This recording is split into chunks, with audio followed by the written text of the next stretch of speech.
네, 안녕하세요. 김성은 목사입니다. 이제 벌써 7월이 이제 다가오고 있는데요. 저희가 7월 1일부터 묵상하게 될 성경 본문이 야고보서입니다. 그래서 오늘은 간단하게 야고보서가 어떠한 성경인가에 대해서 살펴보는 시간을 가져보려고 합니다. 이 야고보서는 야고보라고 하는 이름의 사도가 이제 사람들에게 보낸 편지인데요. 가장 먼저 이 야고보가 누구인가에 대해서 먼저 생각을 해봐야 될 것 같습니다. 성경에 특히 신약 성경에 야고보라고 하는 이름을 가진 사람이 세 사람이 나옵니다. 첫 번째는 누구냐면 예수님의 12 제자 중에 한 사람이었던 알페오의 아들 야고보라고 하는 사람이 나오고요. 그리고 두 번째는 또 다른 예수님의 12 제자 중에 한 사람이었던 세베대의 아들 야고보라고 하는 사람이 나옵니다. 그런데 예수님의 제자는 아니었지만 나중에 이제 초대교회의 핵심적인 인물로 이제 활동을 했던 예수님의 친형제였던 야고보가 있는데요. 이 야고보서는 아무래도 그 주님의 형제였던 야고보가 쓰지 않았을까 그렇게 생각해 볼 수가 있겠습니다. 이에 대해서 여러 가지 증거가 야고보서에 이제 나와 있는데요. 우리가 오늘 그 자세한 증거들까지는 살펴볼 수는 없지만 이 야고보서는 예수님의 형제였던 야고보가 썼을 것이다 라고 우리는 보고 있습니다. 자, 그렇다면 이 편지를 받는 사람들은 누구인가라는 것에 대해서 두 번째로 살펴볼 텐데요. 대부분의 신약 성경에 나오는 서신들은 수신자가 분명합니다.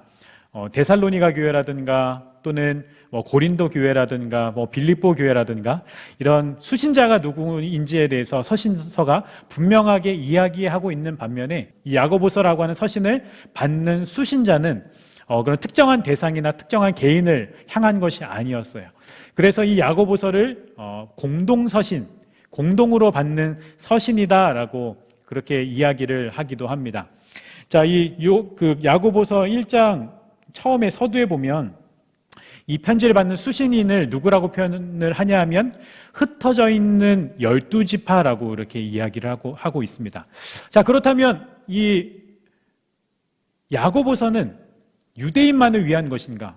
12지파를 향해서 쓰여졌다라고 한다면 이 야고보서는 그 12지파, 이 유대인만을 위한 것인가? 라고 이제 질문할 수가 있는데 아닙니다. 이 2장에 가보면, 야고보서 2장에 가보면 이 흩어져 있는 12지파를 어떻게 표현을 하냐 하면 우리 주 예수 그리스도를 믿는 믿음을 받은 자들이라고 표현을 하고 있어요. 다시 말하면 이 편지를 받는 사람들은 누구냐? 예수님을 주님으로 받아들인 이방인과 유대인 모두를 포함하고 있는 교회들의 이 편지를 쓰고 있다라고 볼 수가 있습니다. 자, 그렇다면 이 편지를 왜 썼는가? 이 편지에 담겨져 있는 내용이 무엇인가라고 하는 것을 우리가 마지막으로 살펴볼 수가 있겠는데요. 이 편지에 보면 당시에 교회들이 가지고 있었던 문제점들이 무엇이었는가에 대해서 살펴볼 수가 있는데요. 야고보서에 나타난 그 당시에 교회들이 가지고 있었던 문제점에 대해서 이 시간에는 크게 세 가지만 간단하게 살펴보려고 합니다. 첫 번째는 무엇이냐면 두 마음이라는 그런 문제입니다. 다시 말하면 재물에 대한 그런 마음인데요. 당시에 사두개인이라고 하는 사람들은 땅과 재산이 많았던 대지주들이었어요. 신약 성경에는 서기관이라고 하는 이름으로 자주 등장을 하는데요. 근데 그들은 율법을 잘 알았고 또 율법을 잘 지킨다고 하는 자부하는 그런 사람들이었지만 그러나 정작 하나님께서 중요하게 여기시는 약한 자들을 향한 긍휼의 마음은 별로 없는 사람들이었어요. 자, 그런데 문제는 뭐냐면 교회에 있는 성도들이 그런 돈 많은 사람들, 그런 부자들을 동경하고 부러워하는 마음이 성도들에게 있었다라고 하는 것이죠. 물론 야고보서에서는 이 부라고 하는 것, 재물이라고 하는 것 자체를 부정적으로 보지는 않습니다.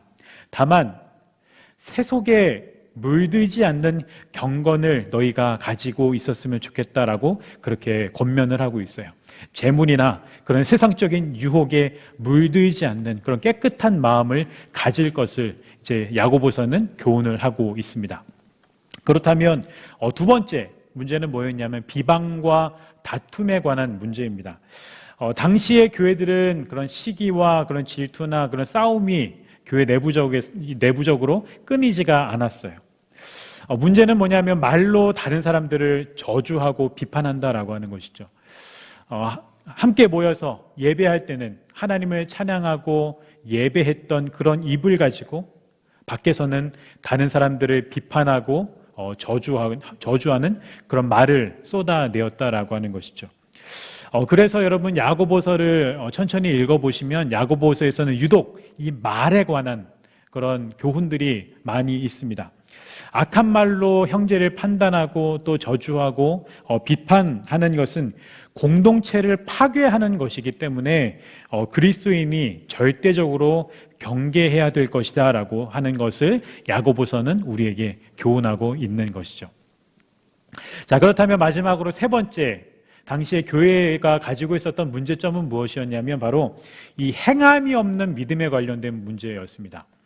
자, 여러분께 한번 질문해 보겠습니다. 여러분, 구원은 예수님으로 말미암아 우리에게 주어지는 구원은 여러분 우리가 믿음으로 말미암아 받는 건가요? 행함으로 말미암아 받는 건가요?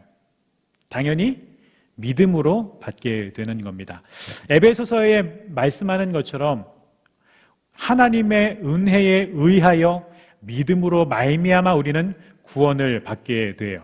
그렇기 때문에 우리에게는 공로가 전혀 없는 것이죠.